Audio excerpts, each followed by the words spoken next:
अब मजा आ रहा है, वाकई में अब मजा आ रहा है गुलाम शाह। उसकी कोई खास वजह जनाब? गुलाम शाह, धीरे धीरे से हाजी असदुल्ला मलिक के खानदान का काफिया हर तरफ से तंग होता जा रहा है। अब उन्हें समझ में आएगा कि वहीदुल जमां की इकलौती बेटी के रिश्ते को ठुकराने के माने क्या होते हैं। जनाब कोई कह रहा था कि उनका बॉम्बे वाला शोरूम हमेशा हमेशा के लिए अब बंद हो गया है? और क्या गुलाम शाह, वो तो होना ही था। आज की वारदात का बहाना हुआ और उसके बाद मकान मालिक ने अदालत से उनकी बेदखली का हुक्मनामा हासिल कर लिया। शब्बीर मलिक तो अब सेल्समैन की मुलाजमत करने लगा है। अरे वो भी अहमदीन जैसे शख्स के शोरूम में, जो कुछ साल पहले खुद हाजी असदुल्ला मलिक का नौकर था। समझ में आ रहा है ना गुलाम शाह?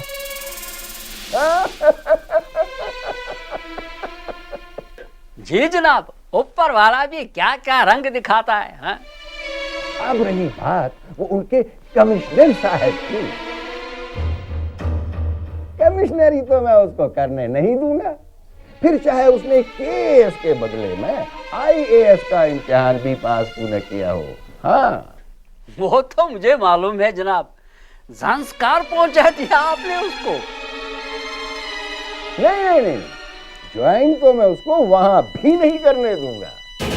है? मैं समझा नहीं जनाब। संस्कार जाने के लिए अभी उसने अपना बोरिया बिस्तरा बांधा ही होगा कि ऊपर से, बहुत ऊपर से एक और हुक्मनामा आएगा जिसके मुताबिक उसकी ट्रांसफर गोल गुलाबगढ़ में होगी। क्या बात है भाई साहब, क्या बात है। आपसे बहुत कुछ सीख रहा हूँ, बहुत कुछ। मेरी सोबत में रहोगे तो बहुत कुछ सीखोगे गुलाम शाह, बहुत कुछ सीखोगे।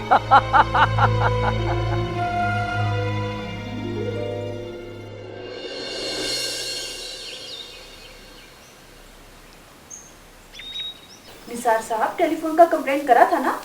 2 दिन पहले तो कराई थी, लेकिन अभी तक ठीक ही नहीं करा। पता नहीं क्या हो गया इस फोन को। थोड़ा देख लो ना, लाइनमैन को पूछ लो। था बता। अरे हाजी साहब, सब खैरियत तो है ना? हाँ, सब खैरियत से है, आप तशरीफ रखिए ना। अरे भाई, रोशनलाल जी आए, इनके लिए चाय पानी का तो बंदोबस्त करो। जी चाय अभी लाती हूँ। क्या बात है बरटाठा, आप कुछ घबराए से लग रहे हैं। खैरियत तो है ना बरटाठा? हाँ, बस थोड़ा सा डर सा गया था। किस चीज से डर गए थे रोशनलाल जी? सुबह से फोन लग ही नहीं रहा था, दिल में घबराहट सी हो गई। आपके फोन की घंटियां बजती रही, लेकिन कोई उठा ही नहीं रहा था। वो तो इस पूरे इलाके की फोन लाइन कल रात से ही खराब है। और किसी से यह भी सुना कि शब्बीर ने उधर बम्बई में अपना शोरूम बंद कर दिया है और अहमदीन के यहाँ मुलाजमत शुरू कर दी।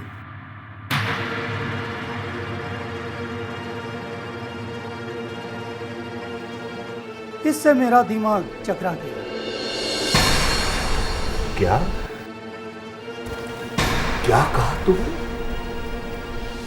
शब्बीर अहमदीन के यहाँ नौकर हो गया है? हाजी साहब,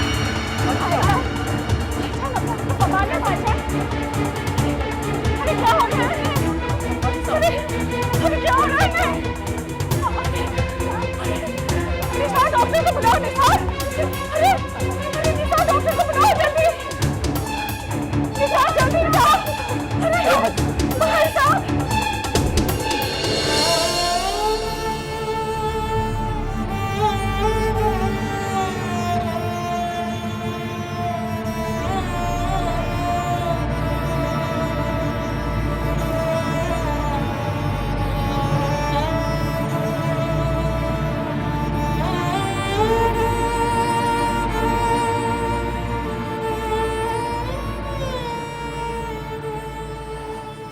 फूफी जान, आप फिक्र न करें, अब्बा जान खतरे से बाहर है। कैसी बातें कर रहे हो निसार? दिल का दौरा पड़ा है भाई साहब को, कोई मामूली बात नहीं है ये। फूफी जान, सही वक्त पे इलाज नहीं हुआ होता तो कुछ भी हो सकता था। शुक्र है परवरदिगार का। डॉक्टर नूरदीन अहमद खान ने तो मंजूर साहब को साफ साफ बता दिया कि अब्बा जान के लिए वार्निंग है। खुदा ना खास्ता अगर दोबारा दौरा पड़ा तो बहुत मुश्किल होगी।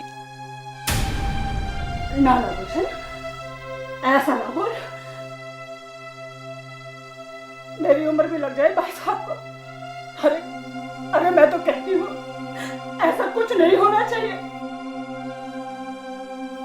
अरे वरना हमारे खानदान की कोई उक्कत ही नहीं रहेगी। अगर खुदा ना खास्ता ऊंच नीच हो जाए भाई साहब के मखौल को। अब्बा जान को मेरा वो मतलब नहीं था फूफी जान। वैसे वो ठीक है ना? हाँ शगुफ्ता, वो बिल्कुल ठीक है, घबराने वाली कोई बात नहीं। पोप टोट है, पंडित जी है और अभी अभी मुश्ताक भाई भी आए हैं, तब जाके मैं नीचे आया। मुश्ताक भाई इस वक्त? आज तो उनका ऑफिस में पहला दिन था। पहला भी और आखिरी भी। ये आप क्या कह रहे हैं? अरे निसार, सोच समझ कर बोला करो। तुम्हें पता भी है कि तुम क्या कह रहे हो। फूफी जान, ये तो उनकी हमेशा की आदत है, कभी भी कहीं भी कुछ भी कह देते हैं। हो गया फूफी जान और गुलशन बहन जी, मैंने अभी अभी जो आपसे कहा है वो 100% सच है। आज अपने मुश्ताक भाई का दफ्तर में पहला और आखिरी दिन था। आगे पूछ लो मुश्ताक भाई से। बता दिया इन सबको तुमने? हाँ मियां, तुम्हारे पेट में बिना कोई बात नहीं बचती। मुश्ताक, ये निसार क्या कह रहा है? फूफी जान, ये सही कह रहे हैं। मैंने आज नौकरी से इस्तीफा दे दिया। मुश्ताक भाईजान, आपका तो ऑफिस में आज पहला दिन था। लेकिन मुश्ताक, अरे भाई वजह क्या हुई नौकरी छोड़ने की? मुश्ताक भाईजान, मैं अच्छी तरह से जानती हूँ कि केएस करके सिविल सर्विसेज में शामिल होना ये आपका एक ख्वाब था, और उस ख्वाब को पूरा करने के लिए ना कि आपने बहुत मेहनत की, बल्कि बहुत कुछ झेलना भी पड़ा। और आज इस तरह से इस्तीफा देना मेरी समझ में कुछ नहीं आया। शगुफ्ता भाभी, इस दुनिया में हर लम्हे कहीं ना कहीं कुछ न कुछ ऐसा जरूर हो जाता है जो किसी की समझ में नहीं आता। कुछ ऐसा ही मेरे साथ भी हुआ।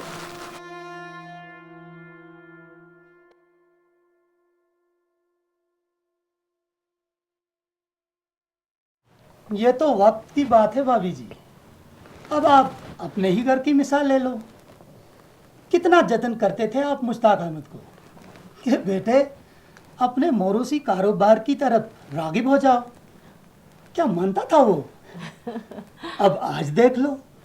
हाँ रोशनलाल जी, आज तो वो हमें तिजारत के ऐसे ऐसे गुण सिखा रहा है कि मैं तो हैरान हो जाता हूँ कि इतने कम वक्त में वो इतना सब कुछ कैसे सीख गया। तिजारत के तौर तरीके तो खून में ही शामिल हैं इनके। भाई हमारा खानदान आज कारोबार से थोड़ी ना बड़ा है, 7 पुश्तों की विरासत है ये।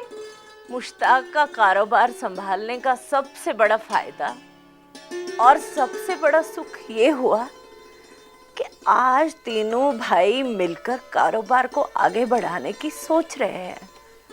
शबीर तो मुश्ताक के साथ काम करने में बड़ा ही खुश नजर आ रहा है, मगर निसार के बारे में जरा तशवीश है मुझे, क्योंकि उसकी किसी के साथ बनती नहीं है ना। क्यों शगुफ्ता, मैं तुम्हारे शोहर नामदार के बारे में कुछ गलत तो नहीं कहा? क्या फर्क पड़ता है अब्बूजान, मेरे शोहर नामदार आपके साहबजादे भी तो है ना। अरे हाजी, कितनी बार कहा है तुमसे, ये तंजो मिजा सोच समझ कर ही इस्तेमाल किया करो। ये नई पीढ़ी के लोग हमसे ज्यादा हाजिर जवाब हैं। सो तो है, सच में जो मैं ये निसार के बारे में कह रहा था ये सच है। मुझे निसार के बारे में कई खदशात हैं। अब आप ये बात दिल पे लेके मत बैठ जाइए। ये जो निसार आजकल हर किसी से उलझने लगा है, ये एक आर्जी दौर है। अल्लाह ने चाहा तो सब कुछ ठीक हो जाएगा इंशाल्लाह।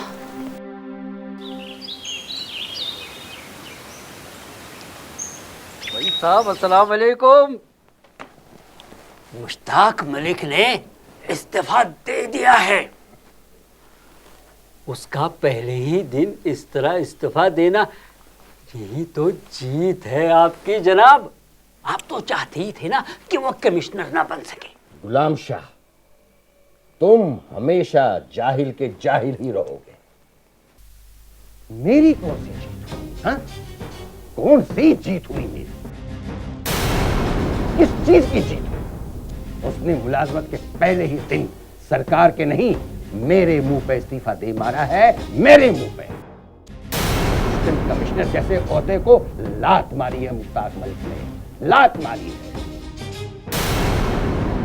ये इस्तीफा नहीं, उसका थप्पड़ है जो मुश्ताक मलिक ने मेरे मुंह पे मारा।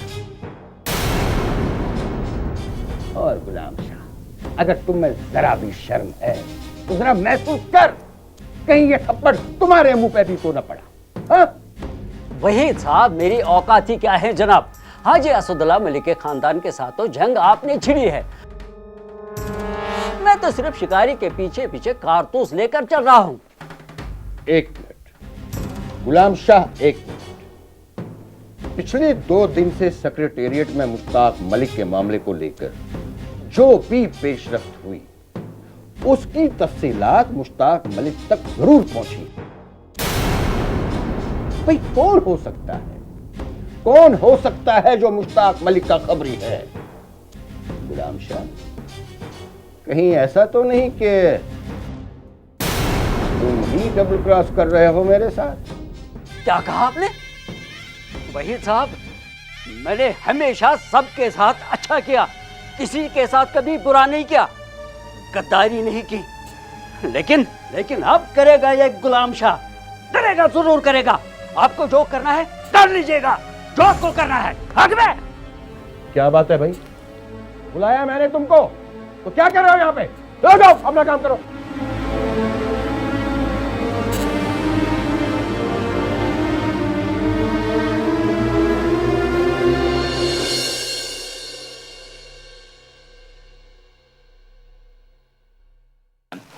अब कैसी तबीयत है आपकी? हाँ, थोड़ी ठीक है।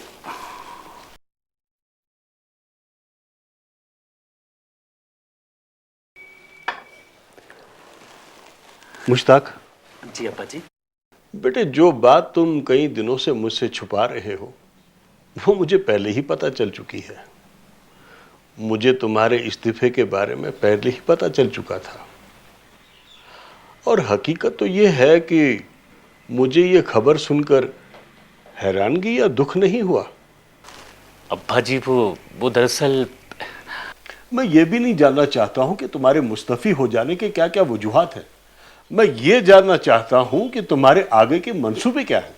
अभी बताना जरूरी है अब्बा जान? सब कुछ बता देंगे, पहले आप ठीक तो हो जाइए। आपका खून है, कोई ऐसी वैसी हरकत थोड़े ना करेंगे। आयशा, जब तक ये लोग मुझसे ये बात नहीं बताएंगे मैं तो अंदर ही अंदर सोचता रहूंगा, और शायद वो मेरी सेहत के लिए मुनासिब नहीं है। अब्बा जी, अब मैंने खानदानी कारोबार संभालने का फैसला कर लिया है। हाँ? सच? अरे तुम्हें तो हमेशा तिजारत और ताजरों से नफरत नहीं है। मगर अब तिजारत से मोहब्बत करके आपका हाथ बटाने की कोशिश करूंगा। मुश्ताक भाई, क्यों अपने केएस डिग्री को बदनाम करना चाहते हो? कश्मीर हैंडीक्राफ्ट्स का कारोबार किसी तहसील के दफ्तर का कोई एडमिनिस्ट्रेटिव मामला तो है नहीं। निसार मलिक साहब, आप मेरे भाई हैं। 10वीं जमात से ही आप अब्बा हुजूर के साथ तिजारती दुनिया में हैं। जाहिर है आपके पास तिजारत की दुनिया का अच्छा खासा तजर्बा है और अच्छे खासे तिजारती कनेक्शंस भी।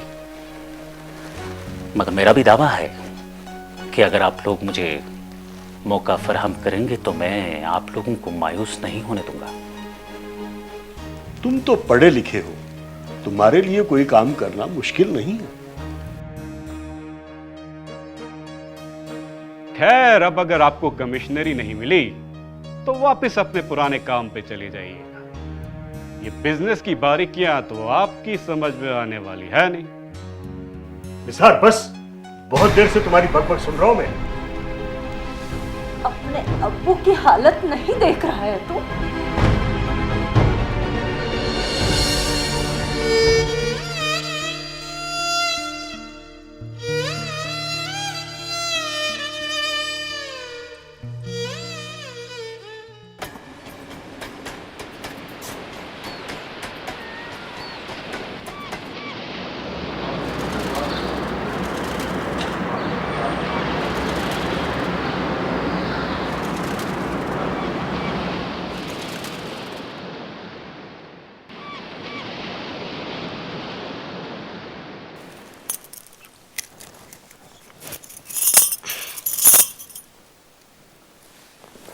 शबीर, मेरी एक बात मान लो, तुम अब्बू जान को फ़ोन कर लो, उन्हें अच्छा लगेगा।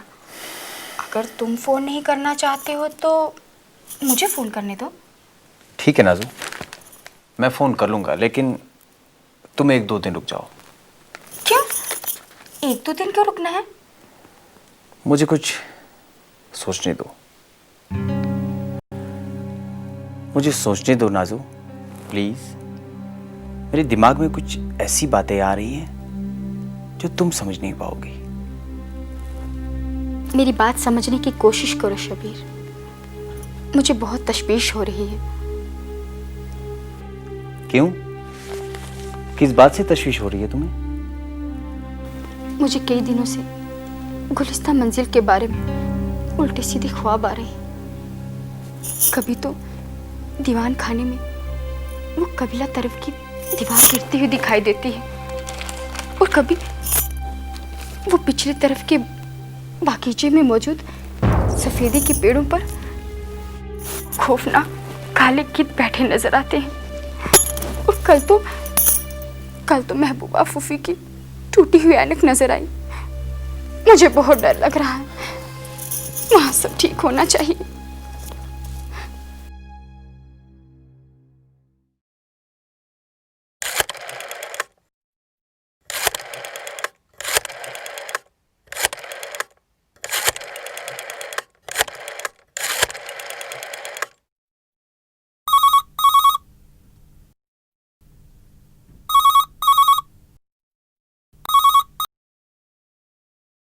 Hello hello hello. हाँ शबीर, मैं मुश्ताक बोल रहा हूँ। अस्सलाम वालेकुम भाईजान। वालेकुम अस्सलाम, वालेकुम अस्सलाम। क्या हाल चाल है? सब ठीक है। नाजो कैसी हैं? अल्लाह का शुक्र है। वहाँ पे सब लोग ठीक है ना? अम्मी जान, अबू जान, सब लोग? हाँ ठीक हैं। नहीं मुश्ताक भाई, आपको मेरी कसम सब ठीक है ना? ये नाजो कई दिनों से गुलिस्ता मंजिल के बारे में उल्टी सीधे ख्वाब देख रही है, लिहाजा हम दोनों बहुत फिक्रमंद हैं। आप यकीन मानिए, थोड़ी देर पहले हम यही बात कर रहे थे कि हमें आपको फ़ोन करना चाहिए। अरे पगले, नाजो का इस तरह से ख्वाब देखना दरअसल उसकी मोहब्बत है, रिश्तों से जुड़ा उसका वालहाना जज्बा है। हाँ सुन, मैं जो तुम्हें बात कहने जा रहा हूँ, घबराना नहीं। वो अब्बा जान की तबीयत पिछले दिनों कुछ ठीक नहीं रही, अब सब ठीक है। घबराने की कतई कोई ज़रूरत नहीं है। तुम चाहो तो कभी भी फ़ोन कर सकते हो। सब ठीक है ना? नहीं, कुछ खास नहीं है, ऐसे ही कुछ हार्ट में कोई प्रॉब्लम था। दरअसल मैंने तुम्हें दूसरी बात कहने के लिए फ़ोन किया। हुक्म करो आप। मैं ख़ानदानी कारोबार में अब्बा जान का हाथ बटाना चाहता हूँ और मेरी ये ख्वाहिश है कि बहसत छोटे भाई तुम भी मेरा हाथ बटाओ। मतलब? मतलब ये कि तुम नाजो को लेके हमेशा के लिए अपने घर आ जाओ और खानदानी कारोबार संभालने में हमारी मुआवनत करो।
मुझे आपका इस तरह मुश्ताक भाई को तंज करना अच्छा नहीं लगता। क्यों करते हैं आप? बिना सोचे समझे इस तरह सबके सामने बात करना ये कोई समझदारी वाली बात नहीं। शगुफ्ता, समझदारी क्या है और किस बात में है, ये भी अब मुझे तुमसे सीखना होगा। हाँ हाँ, अब मेरे साथ शुरू हो जाओ। अल्लाह अल्लाह, आपसे बात करना तो मुश्किल हो गया है। पता नहीं किसकी नजर लग गई है आपको। आपका बर्ताव तो एकदम बदल गया है। शगुफ्ता, तुम्हारी तो बिल्कुल कुछ समझ में नहीं आ रहा। मुश्ताक मेरा भाई है, खूब समझता हूं मैं उसे, उसकी नस नस से वाकिफ हूं मैं। परसों से हाकिम आला बनने का भूत सवार था उस पर। केएस करने के बाद जब नौकरी मिली तो पहले ही दिन इस्तीफा दे आया और अब पुश्तैनी कारोबार संभालने जा रहा है। तुम्हें क्या लगता है कि उसका दिमागी तवाजुन खराब है? नहीं शगुफ्ता, अगर हमने इस बात पे ध्यान नहीं दिया तो एक दिन हमें ही बीच की कटोरी लेकर रास्ते पे आना होगा, कह देता हूं तुमसे। तो एक बात मैं भी कह देती हूँ आपको निसार, आपको हर शख्स अपने जैसा दिखाई देता है, खुदगर्ज और लालची। मेरा मशवरा यह है कि आप दूसरों पर भरोसा करना सीख लें ताकि लोग आप पर भरोसा करें। हाँ।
गुल अफरोज,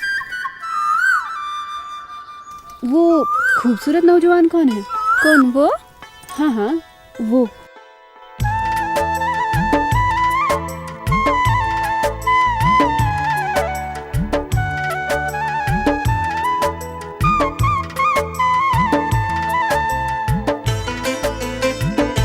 वो यहाँ के नए रेंजर हैं।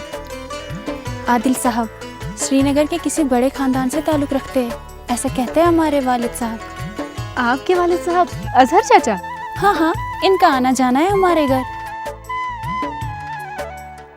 अच्छा, तो ये जनाब आपके घर आते जाते रहते हैं। वैसे आपके क्या इरादे हैं मोहतरमा गुल अफरोज साहिबा? ना ना, हम ठहरे देहाती लोग शहर वालों से विवाह नहीं कर सकते। वैसे तुम कहो तो तुम्हारी बात की जा सकती है। लड़का अफसर है, खानदानी है।